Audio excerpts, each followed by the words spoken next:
All right. Well, it looks like people are still jumping in, but we'll go ahead and get started. Um, yeah, thanks everyone for making some time to jump on tonight, and just wanted to talk through a few things with you. Look forward to 2024 and kind of update you on some things. I know there's been a couple of items in the past month that we've mentioned wanting to look at and update on. So just want to bring you up to speed with those things. Um, but yeah, if you hear drums being tuned, Evan's tuning the Orland drum kit. So that's what's in the background. I don't think it's too overpowering. I don't hear it. Okay, great. But yeah, just thanks again for making time to kind of jump on the call. And yeah, I just want to start us off with just some time to pray. So I'll kind of leave it open for just a couple prayers, and then I'll close this out whenever a couple people pray. So.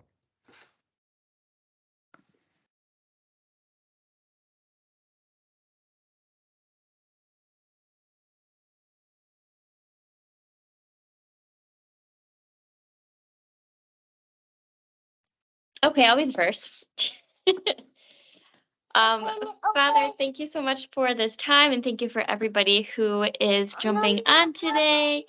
And we just pray that your Holy Spirit and your voice just speaks through anyone and everyone who is talking tonight. And we pray your presence with us. And we ask for open minds and open hearts as we listen to you guys.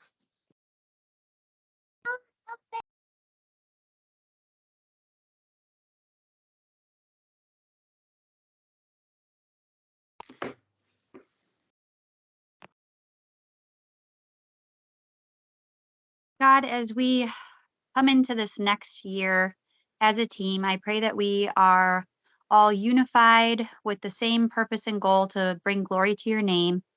We just pray that today is very productive and that everybody is very positive and loving. And we're just thankful for each and every one here. Yeah, Father, thank you just for this team and this group of people here in the south suburbs, and yeah, so thankful for just the hearts and the willingness to serve you, to follow you. I just pray that as we talk through some vision for 2024, God, that as we continue to move into the year, God, that we just follow your guidance. And that, yeah, we come into this year expectant for you to move. Thank you. In your name, amen. Amen. All right, just a little house rule note. If you can make sure your mic is muted, that way we don't have any, dogs barking, seagulls chirping at, Jess's house, and Ed, whatever happens in that setting that you're. It's an eagle. We'll say an eagle. We're on a bird theme here. But yeah, just wanted to get us all together. I figured doing a video call would be the least intrusive, based on where you're at, whether you're in the car, at work, or break room, home, whatever it is. Kind of throwing it back to pandemic times where we all spent a lot of time on video, probably more time on video than we would have liked to. But hey, we have that platform now. We know how to use it well. And we can, as a group, overcome the challenge of putting different backgrounds on our screen. So, happy for that. Yeah, I just wanted to kind of look back a little bit, just a few things to note that were exciting from this year. The worship night, I think, was great to see the amount of people engaging in a different way than I've seen people engage at Parkview. And I think that for me, being a part of that and in the same room with everyone was just an incredible experience. And um, it's exciting to see people physically passionate about God and worshiping Him and what that means to them. Um, I know a lot of times on the weekends where people are coming in, had late nights, maybe they just got off a shift, maybe it's been a rough morning, they're sipping their coffee, and as far as physically engaging, it can feel like, okay, all right, we're kind of dragging here, let's wake up, this is exciting what we're about to do and what we're a part of.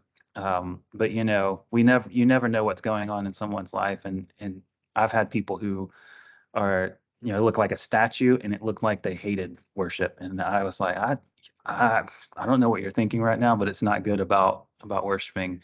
And they would come up and they're like, oh, that was just such a good time connecting with God and worshiping Him. And yes, the physical element is exciting because you can visibly see it, but also want to remind us, to as we're leading people in worship on weekends, just knowing that everyone's coming in from a different place. This may be someone's first time. This may be someone's first time, in a church like this. And so you never know what they're taking in and what God's doing in their life. And yeah, so that's also speaking to myself on that. At times I can come in and feel discouraged, but just keeping that reminder in my back pocket is always helpful. Um, Christmas party was a blast. The year, and if you were able to make it to that, that was just fun time hanging out. Love getting to know some trivia questions like around Christmas stuff. Um, Lexi did a great job putting that night together, and having the team kind of lead out and serve in some areas was great. Want to do more of that stuff moving into the new year. This may come up later. I wrote notes down so I wouldn't forget stuff, but won't hurt repeating. We want to make this a priority, doing these types of things moving into 2024. And it's something that we've talked about in the past, and we've not done a good job in making sure those things are consistent. So I know if I think back to 2023, there was a lot of in this quote unquote business where we were, on weekends in the green rooms together, but not a lot of getting together as a team and socializing, having fun, and connecting just on a personal level. So I want to do that more in 2024. We had some songwriting this year. That was exciting. Just seeing, some of the team come out and jumping in, whether it was their first time doing it, or they do it a lot, or it's just something they've been wanting to pick up for a long time. And so that was exciting to see, and I'm looking forward to how that continues to grow, and as part of the team and culture here at Parkview. We've had a few babies join the ranks of the team this year too, so that's exciting. And always love celebrating new life, and additions to families who are part of our team, whether it was your baby, or if it was one of your family's babies, or your grandpa again, or new grandpa, grandma. Like it's just exciting seeing that happen in people's lives. So that's been a lot of fun to watch. And we've had some ups and downs as well. And I think with any of us, there are going to be things where there have been frustrations, there have been challenges, adversity, different things. And I appreciate the way that we handle that in addressing it. And I just want to keep encouraging, like, if you have those things, like, we want to have those conversations with you, and like, please come forward and just talk with us. I think as we grow as a team together, it's just good and healthy to have those conversations. So and yes, there are things we want to improve on, and acknowledge that. But I want to look forward to 2024 and some of the things that we're gonna be doing. And yeah, next part, I just wanted to read a passage, and it's going to give a lot of context for how we're going to be approaching 2024. And it'll all make more sense as we kind of go along. But this is kind of one of the lenses that we're looking through and looking ahead to 2024. If you want to read along, it's going to be Luke 5 verses 1 through 11. I'll give you just a second to pull out your phone or Bible if you want to do that. But yeah, so this is, I'm sure you've heard this passage before. I imagine you've heard it, talked about, preached on before. You've probably read it, you've heard it, and I just want to pick out some of the things in here that I think are important in inspiring what we're going to be doing and looking to do in 2024. So starting in verse 1, as the crowd was pressing in on Jesus to hear God's word, he was standing by Lake Gennesaret. He saw 2 boats at the edge of the lake, and the fishermen had left them and were standing washing their nets. He got into one of the boats which belonged to Simon and asked him to put out a little from the land. Then he sat down and was teaching to the crowds in the boat. When he had finished speaking, he said to Simon, "Put out into the deep water and let down your nets for a catch." "Master," Simon replied, "we've worked hard all night long and caught nothing, but at your word, I'll let down the nets." When they did this, they caught a great number of fish, and their nets began to tear. So they signaled to their partners in the other boat to come and help them. They came and filled both boats so full that they began to sink. When Simon Peter saw this, he fell at Jesus' knees and said, "Go away from me, because I am a sinful man, Lord." For he and all those with him were amazed at the catch of fish they took. And so were James and John, Zebedee's sons, who were Simon's partners. "Don't be afraid," Jesus told Simon. "From now on, you will be catching people." Then they brought the boats to the land, left everything, and followed him. Now I'm sure that you've heard this story, and for me, a lot of times the focus is on the leaving and following Jesus. And something that I think is important for us as we step into 2024 is this focus on the nets. And, I think for what we want to do and where we feel God is leading us, I fully expect God to move in big ways within the next couple of years. Now, I don't know when that's going to happen. And it's been this feeling that I got, and I had a pretty significant encounter with God one morning that kind of derailed my plans for that morning. And it was one of those times where, I could feel God speaking and the Holy Spirit moving, and I just had to go and follow and sit and listen. And so I really do feel that God is preparing something in us, and that He has some incredible things in store over the next couple years. And I'm excited about what those are. I don't know exactly what those will be. We'll get to see that together. And with the nets in this story, the interesting thing to me is that the nets began to tear, and then when they called the boats over, the boats began to sink as well because there were so many fish.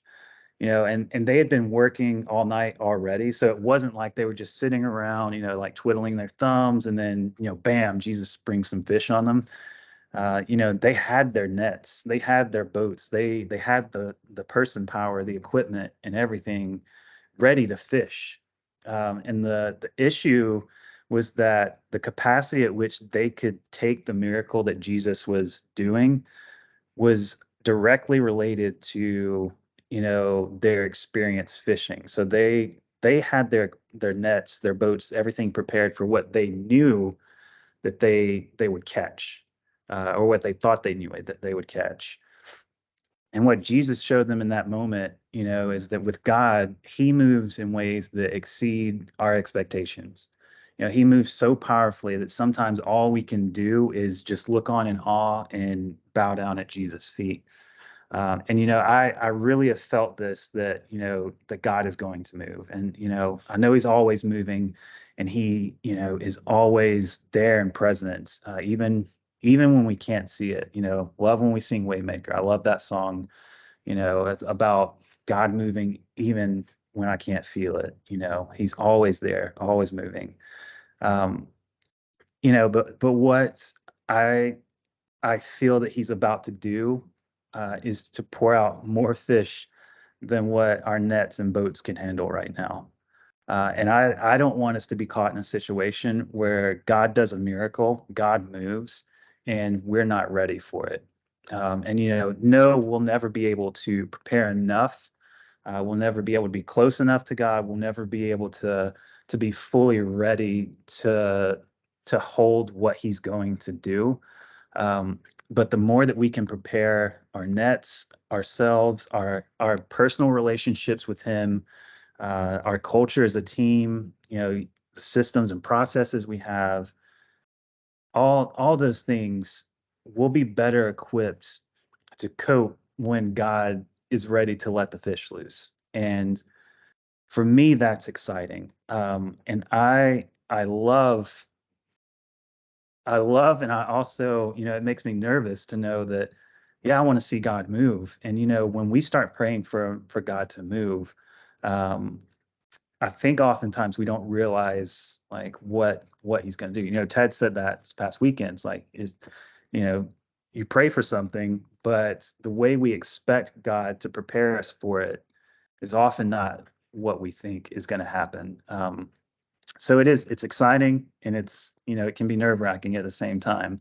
The thing I want to encourage us all in is that as we move as a team together, as we continue to build and grow, uh, then we're not in this alone. We're in this together. We're a community. We're a community with our music team. We're a community as a church here with Parkview. We're a community with the wider church.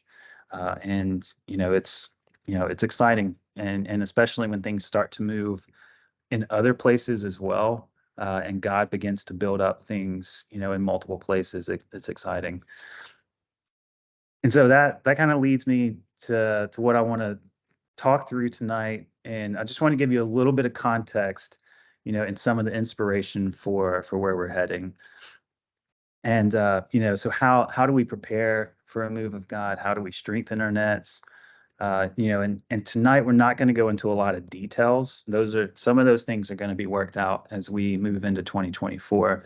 But there are some things here that I just want to let you know and give you some context to. And there are a few details I do want to give you. I think they're important tonight. We as a staff, I just want to give you a little bit of context from our end, what are things we're pushing into. And one of the main focuses that we're going to do is guiding our congregation in what it looks like to engage more in worship, whether that's music and word, through creative elements, through baptisms, communion, whatever it is. We want to empower people and teach people as well what it looks like to engage with God. And I think that goes out beyond a weekend. That's something we want to influence, in their personal life, that when they walk out of here, that, to them, worship is not just about coming and singing a couple of songs, and, we're not Christian karaoke, but that worship is a way of life. And that's what we want to teach to our congregation, and even also press into ourselves. We want less watching and more engaging. And I don't know if this has been intentional or not, and I'm sure some of you have noticed, but Ted and Todd have really started asking the congregation to repeat the words and phrases, engaging, in that sense. And that's in being intentional about, we want to begin to model the ways that we feel God is moving within our congregation. And I have no clue if that has been Ted's intention with that. It's just something I picked up on that I really appreciated. I want to, somebody's car thing is going off. I won't call you out, but thank you for muting it. But yeah, and so what I think this means for us within worship, how do we engage authentically worshiping God from stage? I want to focus on, it being less about performance and more about the worship, and there's always an element of performance when you're standing on a stage and playing an instrument or singing, speaking, whatever it is you're doing. Yes, there are elements of performance within that, but the heart of what I want to drive us is the longing to worship in whatever we're doing. And what does that mean to lead worship from drums? What does that mean to lead worship from an MD position? What does it mean to lead worship, even in the front as a vocalist? So just kind of pushing into those things. And one of the things that you'll begin noticing happening, if you haven't already, and if it hasn't, affected your set yet, we'll be shortening the length of instrumentals, and this is just one of the little practical things that is intentional here. Just shortening instrumentals and non-singing spaces in songs. Again, it's to reinforce that it's less of a stand and watch a performance, and we're giving more real estate to engage within worship. So that's just one of the things that we are beginning to do. Again, second thing from a staff perspective, I think gaining credibility through consistency and accuracy, focusing in on what we communicate, when we communicate it, how to adjust our systems and processes where, change is the exception and not the rule. We want to really hone in on making sure that you have accurate information for the roles that you're stepping into on a weekend, whether that's coming to the rehearsal or, jumping in on the weekend itself. And in the event that something changes, you'll know the things you need to as soon as possible to feel comfortable walking into those. An example of something we're processing through is, how do we catch changes that happen when Orland has a service, and because, with their rehearsal being on Saturday and services on Saturday, there's sometimes we catch things there that then impact Homer and New Lenox. So that's something that we're looking into and figuring out how we navigate that better. So again, just another little example there. Third thing, pastoral care and support. I've had some intentional conversations with some of you, and I've been making my way around the campuses recently and just connecting with people. And whether you've been aware of it or not, something that I've picked up on is that we currently have a gap in pastoral care and support on our team, or for our team. And as the overall worship pastor for Parkview, I just want to apologize to you all for those things and those gaps. Apologize to my team included on where that's fallen through the crack on my part. And that's something I want us to be intentional about. Yes, we have roles, and yes, there are a lot of logistics that go into what we do. But also, yes, we need to make sure that we're supporting, connecting with you all outside of just, coming together on a weekend and, serving with our gifts and abilities. This is something that, as a staff and your pastors that we're going to be pushing into this next year. And it's not just because it's not just our job, we care about each one of you, and we want to be a part of your personal journeys, whether that's in life or faith. The fourth thing I just want to talk through is, something that we're working on. But we're putting together a welcome packet and an updated worship team handbook to send out in January. I've mentioned that I believe back in November that it was something I was working on and that we were putting together. And we even from that email I sent out, we have had things we've had to make some amendments to in that time. So it has pushed the timeline back a little bit. So I'd hope to get that out to you sooner, but we've adjusted the timeline for January now. So yeah, from a staff perspective, those are some of the things we're focusing in on for 2024. And now I just wanted to kind of talk through some changes and leveling up as far as the music team, the whole music team. And, you know, by leveling up, I mean, like, you know, investing in ourselves, our skills, our abilities, and the things that we do and bring to the team that we can you know, take a next step and level those things up. Uh, One thing I've put into my 2024 budget to level up some of our equipment. We've got some tired gear around the campuses, and I'm going to be getting some new Helix units, giving some TLC to our drum kits. I know some of you are like, praise the Lord, like it's been a long time coming. Um, and you know, we're also going to be utilizing gear like some of our HX stomp units to, you know, utilize at the base spot at each location. Keys rig, I'd love to push more into main stage and kind of figure out how we can fully, you know, take that under our wings, and you know, with the MIDI controller at the keys rig that's there now. So some exciting changes there, and I think, you know, overall that's going to kind of bring the level of our equipment and gear up. Yeah.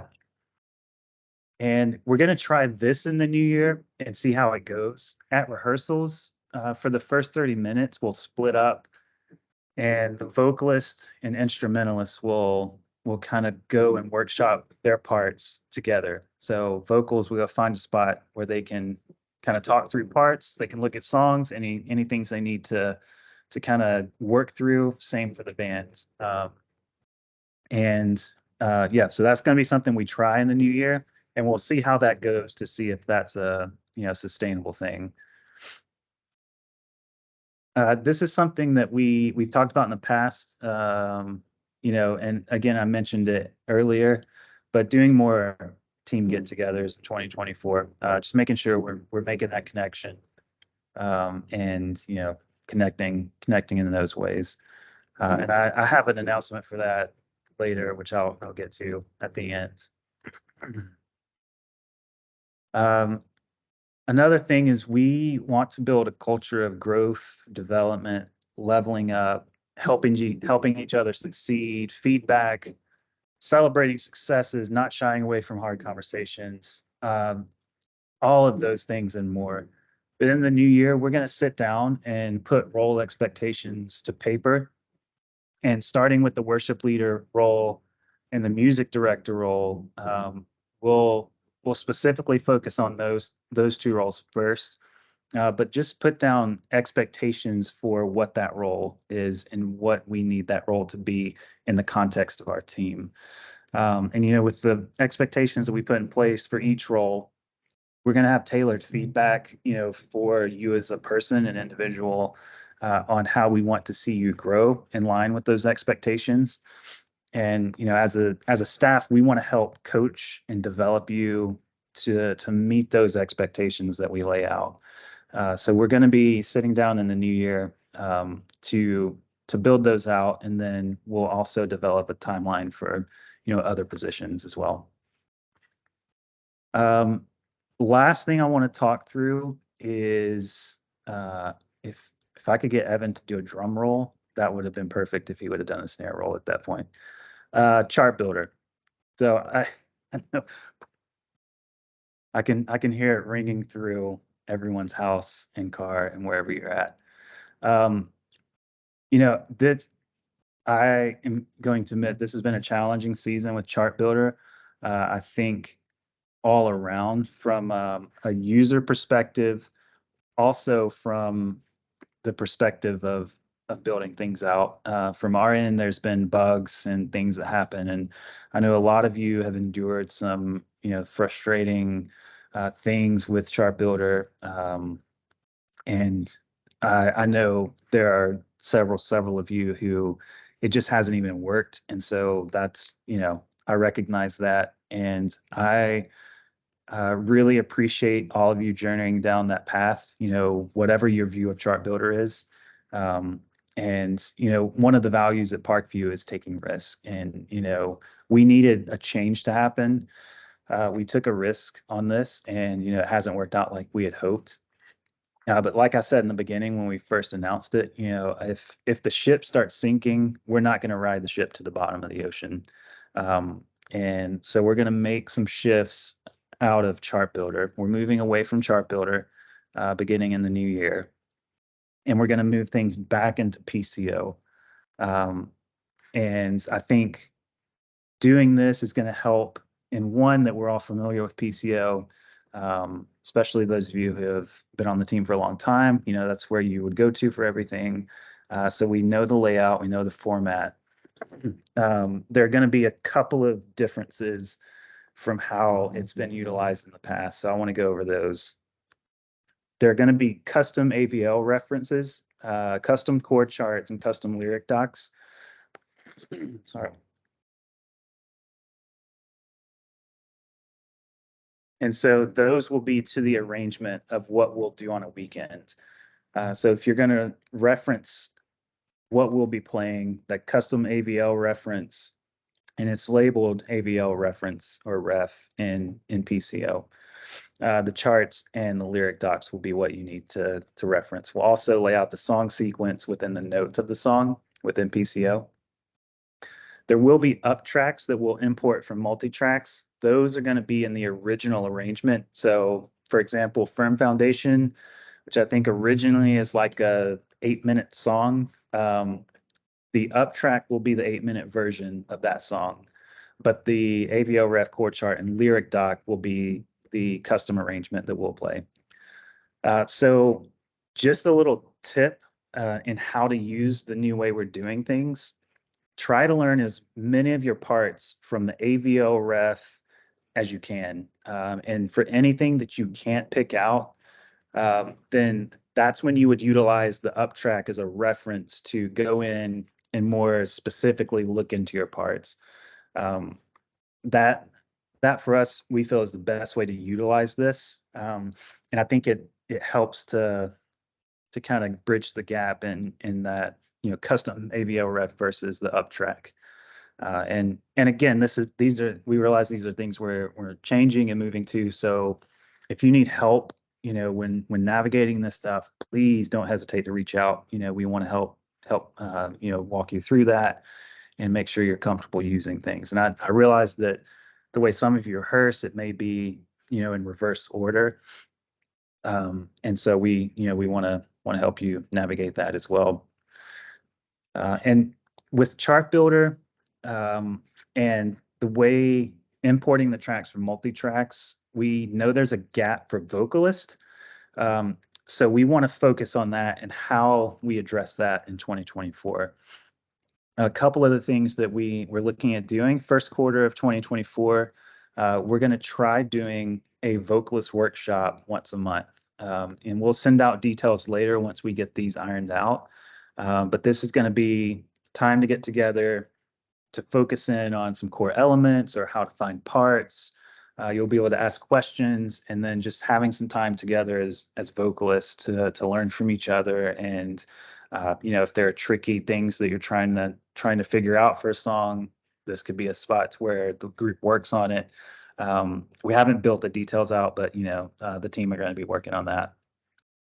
And then the split rehearsal is another way that we're trying to have some intentional vocal time as a unit as well. Last thing, I know I'm talking a lot, and I know one person talking gets boring. So almost there. Thank you for listening. With these changes, the thing that we really want to focus in on with the way that we're approaching rehearsal materials is we want to equip you to be able to navigate learning music well. And so instead of giving everything exactly how it needs to be played with the up tracks, and putting that more in your court for doing the AVO ref, learning as much as you can, referencing the up tracks, we want to give you tools where it's developing you as a musician, and not just providing you ways just to memorize what you're playing, and really wanting to develop those long-term skills as a musician, whether you're a vocalist or instrumentalist, and and invest in those ways. So we're going to be looking at how we do that. One of the ways that we're going to start doing that is utilizing spotlight videos, where let's say there's a tricky part for a song. We've got the equipment and set up now that we can go in and record how to navigate that section. For example, another example would be, with rehearsing and how to rehearse well. It's something that, I know for me personally, and I've heard the team talk about this as well, about learning how to rehearse. I at one point researched what rehearsing did physiologically and what your brain processes when you rehearse. It's really interesting. You actually should look into it. And muscle memory, it's actually, more of a neuro thing. But we're going to be providing videos like that to help teach you, develop you, if you don't know how to do certain things. We want to invest in you and give you as much insight and experience as we can to help grow us all as musicians. And yeah, so a lot of talking, and those are all the things I wanted to communicate for tonight. And I just want to open up some time if there are any questions, comments. Yeah, I'll open the floor up now, and I may not be able to give you an answer right now, but I'll do my best to answer it or give you something.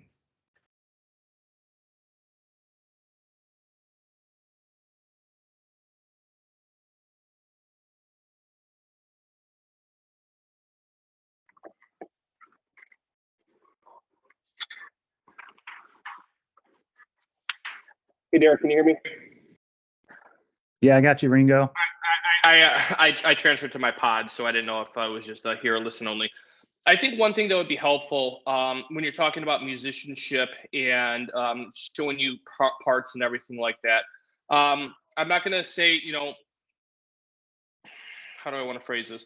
There are certain worship leaders that, and it's not good or bad, there's just certain worship leaders that are like, hey, we're going to play the song exactly as it is. And I didn't kind of like that part, where it's others that are, you like the freedom to improvise and go at it type of a thing. And that's all well and good and everything. I just didn't know if there could be more along lines of musicianship, maybe like a level set as far as expectations, towards when we go into a practice. I know it's always been the, hey, learn the part and then play it as it is, and then kind of go from there as far as the implement type thing. But sometimes there's a yes and a certain no based upon either the MD or the worship leader thing. And once again, it's not good or bad. I don't want to put anyone blast or, do anything like that. Just what can you maybe speak to as far as like the expectations for the musicians with the parts, as far as like that freedom or expectations of what we can expect in 2024? Yeah, that's a good question, Kevin. And I know we talked a little bit about this back with the ChartBuilder announcement initially, about having more of that freedom to bring creativity. What I would speak to in that, and I realized that when I said this, and I think Aaron caught this at the meeting, I said that, and in my head it makes sense what I'm communicating, but I think some of you are like, oh my gosh, like I don't have time to be creative. I work a lot. I'm busy. Or maybe it's like I'm okay. I just want to show up and play what I need to play. And I think the expectation that I can communicate for sure is that we still need to learn the foundation of what we need to play for a song. And that to me has to be the base level of where we start. And then on top of that, when you're either leading up to rehearsal, ideally is when you're communicating about, hey, got this idea, I wonder if this would work, and kind of sussing those things out with your worship leader MD. What I will say that I think could improve in that idea that we initially had is developing a consistency between what we want. Because I think Joanne, I'm not sure if you're on here, but Joanne is an example. I can't remember the song specifically, but she was like, I've played this song 4 or 5 different ways, and I've done it differently in this spot, you know, depending on who was leading, which, you know, I think is one of the downsides of, you know, stepping too much into creative, and we then don't have the consistency where, you know, that we need. And so yeah, so that's something I think we can look into and kind of figure out more. And then also, you know, could see, like, I would love us, you know, to get to a spot where, you know, it's more consistent, but there is creative element and what that balance is. So yeah, that's a good question, Kevin. We can make. Appreciate it. Thank you. I'll chime in here. I totally agree with what. Can you hear me, Derek? Yeah. Okay. I totally agree with what Kevin was saying. Is I know I had that issue a few times of, well, we played it this way, now we're playing it this way, and I think if we all have the foundation of the song and hit the parts that need, I think we are all very, very knowledgeable and great musicians on all of the worship. You know the parts that you have to hit, and you know it's pretty evident with me, like, you got to get this part because that's an important part of the song, so you can't blow through those things. But to Kevin's point, there is an inconsistency of expectations from every person, and I think it is important to kind of have like a universal, like, okay, is that part really super important? And if it is, you know, after the song, and that's what, and we have to remember that Tuesday is, we're working it out and we're feeling our parts. We're going to see what happens. And then, like, after the song, I'll say that Michael the other day did a great job, where we played practice, and then on Sunday morning he goes, "Hey, I listened to this song. If this little part is really important and it should go like this, because I think we had it a little bit wrong on Tuesday, and we worked it on Sunday, and it worked out great." I know Sunday's not the morning to really work things out, but those little things, like, hey, I think we should do this because that's kind of an important part of the song. It's a balance act because we all play different, and it's very difficult. And I understand that as a worship leader, I understand that it's very difficult to mend all of everybody different styles and way they do things. But you know, there's a little bit of understanding that, okay, is that harming the song, or is that just okay to let go? Because I'm not speaking for everybody, but I'm speaking for myself. Musicians are very prideful people, and we take pride in what we do. And if something isn't exactly how somebody else wants it, you're like, but that's how I'm feeling it. A little bit of understanding of, is it hurting the song, or is that okay? And that's my 2 cents. And I'm done. Yeah, I appreciate that, K2. And yeah, I think there is that balancing act of what we need to hit for the song and what is foundational for it. And yeah, and also having the flexibility to, if we need to make a tweak, being able to do that. Oh, there was something you said towards the end that made me think of something, and it's gone.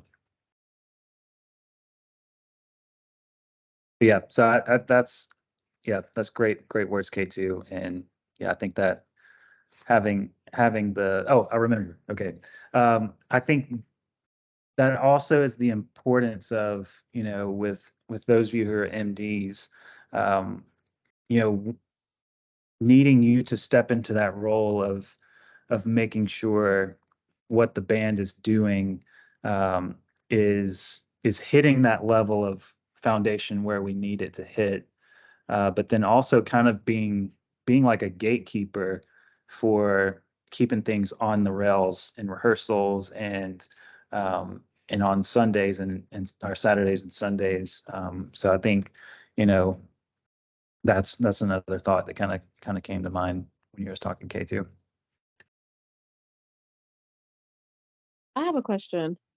So you stated that you wanted to get together. Well, it was the goal to have like everyone get together. I don't know if you said like once a month or whatever, twice or something. I'm sorry, but are they going to be like consistent days?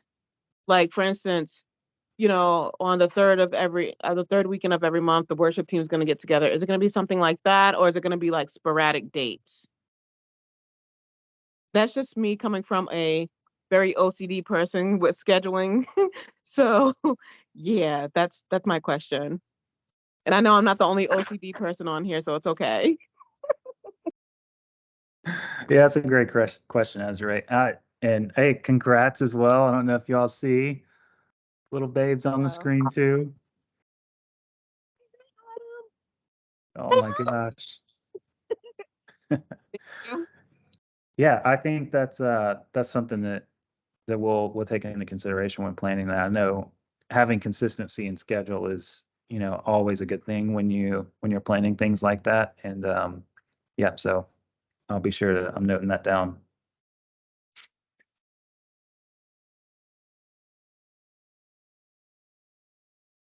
Probably have time for one or two more questions. I know a little bit over our time right now, so I want to be, you know, respectful of the time. Oh, this is a random question. Do we have several new members on the team, on the worship teams? On this call? No. Like in general. Yeah, we've had some people join the team recently. Yeah, and that's another thing. I think those get-togethers that we can have is a great opportunity to be able to meet new team members and just to connect with other instrumentalists that we, you know, might not serve with. So yeah, we do have a few new members on the team.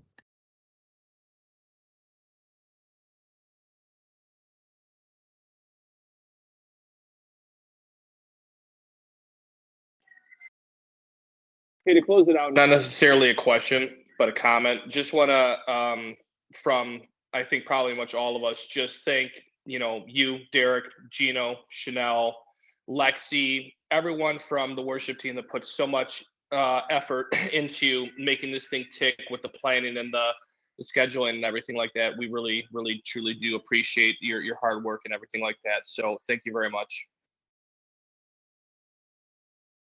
Yeah, really appreciate that. And yeah, and you know, we want to always be growing and improving. So, you know, let's keep those communication lines open and continue growing as a team together. Okay, well, I'll close this out. I've got one announcement. We will be doing a team get together in January. So January 12th from 6 to 8 at the Orland campus in the Fireplace lobby. So we'll send details out about that. There's going to be fun drinks, food, etc. You know, kick off the year with a good social fun, team fun thing. And I think my favorite thing that's going to be at this team night is we're going to have a piñata with the ChartBuilder logo on it. So if you hate ChartBuilder, you can come take some swings at a piñata. And but yeah, no, it's gonna be a great night, and you know, really encourage you to prioritize being at those and just connecting together as a team. And yeah, it's been a fun year. There's been a lot of experiences, and you know, I'm grateful for the experiences we've had to learn, to grow, and you know, move forward ahead into 2024. and continue to build on what God's doing here. But yeah, appreciate all of you. You guys make this team what it is, and just so thankful for each one of you. And yeah, if you have any questions, if there are things you process and that you think of later, feel free to shoot a text, email, or we can grab a coffee. If you want to grab something with one of us staff members, that always welcome for that. All right, guys. Well, thanks again, and apologies for running a little bit over. And yeah, we'll see you all. If not before Christmas, have a great Christmas, and see you in the new year.